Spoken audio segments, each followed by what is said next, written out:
इतिहासकारों की बातें कुछ उलझे धागे सी होती हैं। सुलझाने का प्रयास करो तो धागा नए सिरे से उलझता है। दरअसल ये बातें उत्तराखंड के इतिहास और ख़ास तौर पर गढ़वाल के इतिहास पर एक हद तक तो ठीक बैठती हैं। इन उलझे पृष्ठों पर आपका स्वागत है। चांदपुर गढ़ में आपका हार्दिक स्वागत। एक छोटी सी जगह पे इतने सारे टेंपल बनाना और फिर यहाँ इस रीजन में ये तब हो सकता है जहाँ पे बाकी जगह पे हाईली डेवलप हो चुका हो। तरह बनाए जाते हैं कि हिमपात होता होगा।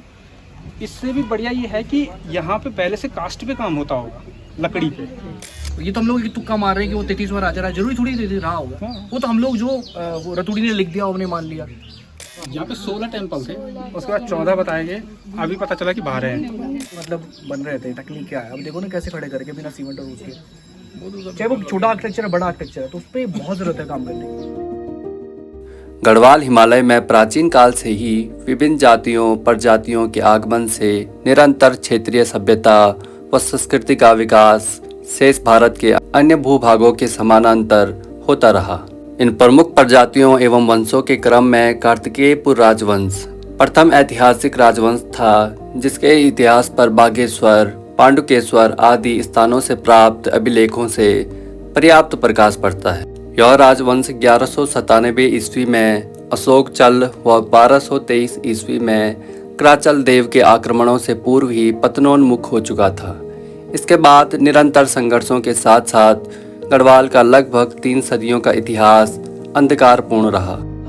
15वीं सदी में चांदपुर गढ़ में अजय पाल के उत्थान के परिणाम स्वरूप ही तस्वीर कुछ साफ साफ बनती दिखाई पड़ती है। पंडित हरि कृष्ण रतोड़ी पंवार वंश का 37वां राजा अजय पाल को मानते हैं, लेकिन प्रथम राजा 1828 ईस्वी में सुदर्शन शाह, 1874 में विलियम्स, 1876 में देवराज, 1849 में बैकेट, 1884 में एटकिंसन, 1920 में विजयराम रतोड़ी, 1928 में हरिकृष्ण रतोड़ी की समस्त राजवंशावलियों में वंश का संस्थापक कनकपाल को माना गया है, जो गुजरात या धारानगरी मालवा से आने वाला पंवार वंशीय राजकुमार था। विजयराम रतोड़ी के अनुसार भानु प्रताप पाल की पुत्री से विवाह करने के पश्चात कनकपाल चांदपुर गढ़ के सिंहासन पर आसीन हुए थे। पंडित हरिकृष्ण रतोड़ी द्वारा प्रदत्त चांदपुर शिलालेख व उसके अध्ययन के अनुसार कनकपाल के राज्यारोहण की तिथि 888 ईस्वी बताई जाती है। पुरातात्विक प्रमाणों के आधार पर व्याख्या की जाती है कि चांदपुर गढ़ से अधिक ऊंचाई पर स्थित कौनपुर गढ़ के भग्नावशेषों को स्थानीय लोग कनकपाल का गढ़ मानते हैं, जिसे किसी अज्ञात कारण से छोड़कर राजा ने अपनी राजधानी यहाँ से कुछ नीचे यानी कि चांदपुर गढ़ में बनाई होगी। आज हम हैं पूरे डिपार्टमेंट के साथ चांदपुर गढ़ी में, और चांदपुर गढ़ी में यहाँ पर एक पुराना एंशिएंट किला है। जैसे हम इसके डेटिंग की बात करें तो ये अर्ली मिडिवल टाइम का है। हाईवे से लगभग 400 मीटर ऊंची पहाड़ी पर गढ़वाल नरेशों के इस किले से समूचे चांदपुर पट्टी पर नजर पड़ती है। वर्ष 2004 में भारतीय पुरातत्व सर्वेक्षण द्वारा कैम्ब्रिज विश्वविद्यालय के पूर्व प्राचार्य टिमोथी हर्बर्ट के आग्रह पर उत्खनन कराया, जिसमें राजभवन के 12 से अधिक आवासीय व सैनिक कक्ष, ओखली, पानी के पाइप, गूल, कुआं, 4 दीवारी के साथ प्रस्तर, चौपड़ और मिट्टी के बर्तन भी मिले। रोड के बीच में एक छोटा सा भवन है और उस भवन के चारों ओर जो एक बाउंड्री है उसके अंदर राजा का पहले निवास हुआ करता था। लेकिन जो वो भवन है अभी भी उसमें उनकी कुल देवी हुआ करती थी, जो महाराज राजेश्वरी, वो अभी भी विराजमान है और उसकी नियमित यहाँ पर पूजा प्रतिष्ठा भी होती है। तो आप उसको भी विजिट कर सकते हैं। और इसके अलावा यहाँ पर चारों तरफ घूमने के लिए काफ़ी कुछ है। और तभी कहते हैं कनकपाल ने यहाँ राज्य इस्टेब्लिश किया, फिर ये माना जाता है। अब यहाँ वाटर सिस्टम क्या था, एक तो तुमने यहाँ पे देख लिया होगा जो नीचे वो बना हुआ है, जो वहाँ देखा छोटा सा ना। लेकिन मुझे लगता है कि अगर तुम यहाँ जाओगे ना, वो सड़क जा रही थी उधर से, यहाँ से 3 किलोमीटर आगे जाओगे, कम से कम आर्कियोलॉजी वाले जरूर जाए वहाँ एक पानी का नौला है, अद्भुत नौला। देखा है किसी ने? नहीं देखा किसी ने, जरूर देखना आर्कियोलॉजी वाले। बहुत तगड़ा नौला है, ऐसी पुराने पत्थरों का काम हो रखा है। बीच में शिव जी हैं, पार्वती हैं बैठी हुई हैं, और इधर और गणेश बैठे हुए हैं, और वहाँ से पानी निकल रहा है। तो आई थिंक इस राजा का या जो भी गणपति बोलो, चीफ्टेन बोलो, जो भी बोलो, वहाँ से मेरे ख्याल से पानी आता था इनके लिए, क्योंकि वो ऐसा सजावट उन्हीं की हो सकती है। वहाँ पे एक छोटा सा गांव है, तो हो सकता है गांव भी इसीलिए बसाया गया होगा कि जो राजा के पानी की पूर्ति करता होगा।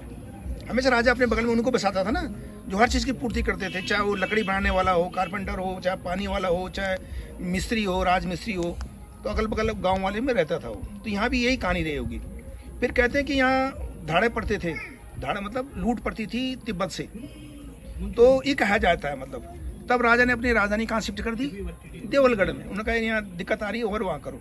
देवलगढ़ से कोई ऑथेंटिक वो नहीं है, वो सब ये वो है ये हम मिथ इसलिए बोल रहे हैं, किंवदंती जो लीजेंड्स होती हैं, हाँ लीजेंड्स है, वो यही है कि क्योंकि आपको इतिहास का विद्यार्थी अगर कोई है तो वो अगर जब तक आपके पास एविडेंस नहीं है, आपके पास प्रमाण नहीं है, तो फिर वो there is a difference between fact and fantasy.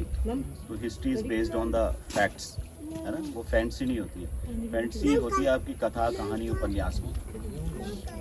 तो इसलिए क्योंकि ऐसा कोई पुख्ता प्रमाण नहीं है जहाँ से हम कह सकें, दावे के साथ कह सकें कि हाँ ऐसा ही था, तो फिर वो उसी में आता है कि एक थ्योरी ये है, दूसरी थ्योरी ये है, तीसरी थ्योरी ये है, और अभी तक किसी कंक्लूजन में हम पहुँचे नहीं। तो वही यहाँ के इतिहास के साथ भी है, और ये सारे जो भी पुराना इतिहास है उसके साथ यही है, क्योंकि एक क्रमबद्ध तरीके से अभी भी उसको लिखा जाना बाकी है। हमारे पास डॉक्यूमेंट्स नहीं है, क्योंकि डॉक्यूमेंट्री एविडेंस है नहीं, बिल्कुल नहीं है। जो थे भी वो राजा के, टेरी के राजा ने ख़त्म कर दिए थे, उनके साथ ये भी ख़त्म कर दिए, क्योंकि लोगों ने क्लेम किया अपनी ज़मीन के लिए। तो जब वो टेरी गया, उसने कहा क्लेम ही ख़त्म कर दो। उसने सारे ताम्रपत्र मंगाए, जो भी उनके पास डॉक्यूमेंट्स है, कि मैं इनका रिन्यूअल होना है इनका। गोरखों ने भी यही किया। उन्होंने क्या, उन्होंने सब जला दिए। तो हिस्ट्री यहाँ है ही नहीं। भी जितने जब भी वो यहाँ पहुँचे, जब यहाँ पहुँचे 1790 में, तो कुमाऊँ में पहुँचे हो। कुमाऊँ के राजा को उन्होंने परास्त किया, और 1804 में गढ़वाल में आए। प्रद्युम्न शाह को उन्होंने हरा करके यहाँ पे अपना राज स्टैब्लिश किया, गढ़वाल किंगडम को अपने राज्य, नेपाल राज्य का हिस्सा बनाया।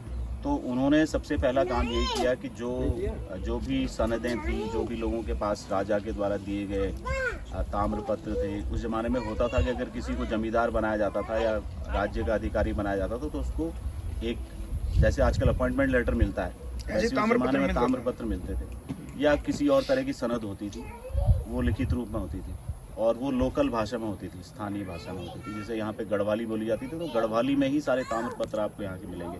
उसकी लिपि भले ही देवनागरी है, लेकिन जो उसका जो उसमें लिखा गया है, वो गढ़वाली जो शब्दावली है, वो उसी में लिखा गया है। तो वो भी उन्होंने सारे मंगा करके पिघला दिए। और इसका पूरा इलाका जो है, ये आई थिंक 7300 कुछ, मतलब 1 कितना होता है, 1.3 या 4-5 एकड़ है इसकी पूरी चांदपुर गढ़ी की, जहाँ की बसाकत थी। अब ये जो मैं पहली बार आया, ये नीचे जो खुदाई दिख रहे हैं अभी, ये कुछ नहीं था। यहाँ पेड़ उगे थे और ऐसे बिल्कुल पहाड़, उसे ढलान था यहाँ पे। अब ASI ने देखो कितना खोदा और सारे उन्होंने वो कर दिया। और जो किचन था इनका, वो इसके बगल में किचन, लास्ट में देखा आपने, गए वहाँ किचन में इनका, लास्ट में इस तरफ जो है कॉर्नर में, एक्सट्रीम कॉर्नर में उनका किचन था यहाँ के राजा का। तो ये यहाँ की कहानी है, छोटी सी कहानी है। राजात यात्रा की जन्मस्थली मानी जाने वाली चांदपुर गढ़ी गोरखा आक्रमण के समय एक सैनिक चौकी और बाद में व्यापारिक चौकी के चांदपुर गढ़ी आज भी अपने इतिहास, स्थापत्य और कला के कारण पर्यटकों को खासा स्तर पर आकर्षित कर रहा है। आदि बद्री चांदपुरगढ़ से 1.5 किलोमीटर दूर आटागाड़ के दाएं किनारे पर स्थित एक देवकुल है। आदि बद्री का उल्लेख एक चट्टी, एक गांव के रूप में आता है। पीपल चट्टी, तो चट्टी का मतलब होता था, पहले जो लोग पैदल यात्रा के लिए आते थे, बद्रीनाथ के रूट पे भी आपको चट्टियां मिलेंगी, और केदारनाथ के रूट पे भी आपको चट्टी मिलेगी, और जो भी बद्री होगा वहाँ पे आपको चट्टी मिलेगी। तो चट्टी एक ऐसी जगह होती थी जहाँ पर कि यात्री आके रुकते थे, वहाँ पर वो भोजन प्राप्त करते थे। उनके लिए जो स्थानीय लोग थे, वो बर्तन और खाना पकाने के लिए लकड़ी और खाद्य सामग्री वो उपलब्ध कराते थे। उसके बदले कुछ लोग पैसे लेते थे, कुछ लोग नहीं लेते थे, है ना। कुछ लोग दान में, मतलब ये उसको एक चैरिटी समझ के उसको करते थे। मंदिर के नीचे की तरफ एक सड़क है। सड़क से आटागाड़ तक हाली सेरा के खेत हैं, जिसे 1882 में एटकिंसन ने हाट ही सेरा कहा है। ये खेत पुजारी या अर्चक थपलियाल जाति के ब्राह्मणों को गूढ़ भूमि के रूप में प्रदान किए गए थे। इन्हीं शेरों से पश्चिम उत्तर दिशा में ढाल की तरह चांदपुर गढ़ तक खेतों की पंक्तियां दिखती हैं, जिन्हें आज भी राज सेरा या ताल का सेरा कहा जाता है। सड़क से सटकर एक लंबा चबूतरा है जिस पर 16 मंदिरों का समूह था, पर आज भी यहाँ 14 मंदिरों का एक पुंज है। एक अन्य मंदिर कुछ आगे चलकर सड़क के नीचे की तरफ है। पुरातत्वविदों ने इस देवकुल के मंदिरों को निर्माण शैली के आधार पर 2 भागों में बांटा है। उदाहरण के लिए शिव प्रसाद डबराल के अनुसार वे मंदिर जिनके द्वार पट्टी चित्रित हैं तथा आगे बरामदे नहीं हैं बल्कि स्तंभ रूपक हैं, वे गुप्ता काल के बने हैं। अतः सबसे प्राचीन व जिनके द्वारपट चित्रित नहीं हैं व बरामदे चौड़े हैं, वे इसके बाद के युग के हैं।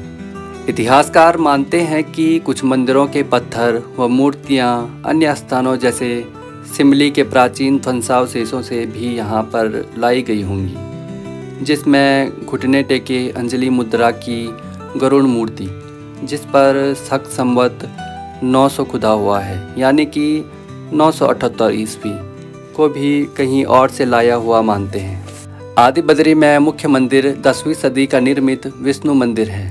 इसके अलावा लक्ष्मी नारायण मंदिर, आदि बद्री मंदिर, सत्यनारायण, गणेश मंदिर, गौरी शंकर, हनुमान, महिषमर्दिनी, चक्रवादिन, गरुड़ मंदिर तथा एक भोग मंडी भी है। आदि बद्री और चांदपुरगढ़ के निकट इतने दुर्ग, बुंगा, कोट नाम के स्थान पड़ते हैं कि स्वाभाविक रूप से ही अनुमान हो जाता है कि मैदानी भाग से यहाँ आकर बसने वाले समूह में राजकुल, सामंत, क्षत्रिय, ब्राह्मण और कुशल शिल्पी तथा नाथ सिद्ध संप्रदाय के लोग, उनके अलावा वैष्णव भक्तों का भी एक झुंड था। जुलगढ़ में कुंवरों की ज्येष्ठ शाखा बसी और कांसुआ में कनिष्ठ शाखा। चौगढ़ में चौंडियाल राजा था व रीठा मुंगरी यानी कि छोटा किला में रहता था। शालकोट में बिष्ट, तोपगढ़ में तोपाल बसे जहां तांबे की खानें थी। खल गांव में प्रहरी रहते थे जो चांदपुरगढ़ के रक्षक हुआ करते थे। श्री प्रकाश थपलियाल लिखते हैं कि पहले आदि बद्री में नौठा कोथिक होता था। इसमें खेती, मालसी, बेड़ी, चिमटा, बुंगा, बुरा खुली, कंड, छतौली तक के गाँव के लोग जुटते थे और बैठने के अधिकार या देवता को पहले भोग चढ़ाने के लिए लाठियां भी चल जाया करती थी। समर सीजन में जो फसल होती थी पहले, उसके लिए इतने गांव में से कौन पहले चढ़ाएगा भगवान को, उसके लिए यहाँ युद्ध होता था डंडों से। ठीक है, अब तो नहीं, अब तो सिंबॉलिक होता, अभी भी होता है लेकिन सिंबॉलिक होता है, हर साल होता है, क्योंकि वो कहते हैं पहले हम चढ़ाएंगे। जैसे वो है ना आपके कुंभ मेले में हर एक जो अखाड़ा होता है, लड़ाई होती है कि पहले मैं स्नान करूँगा, वही चीज़ यहाँ भी है। तो पहले वाकई पहले लोग यहाँ मूर्छित होते थे, डंडे चलते थे खुलेआम, लेकिन अब वो हल्का सा मारते हैं। जैसे कि वो ब्रही के उसमें मंदिर में, बिराड़ी देवी के मंदिर में जो पत्थर हुआ है ना, वहाँ भी देवी सिंबॉलिक करते हैं।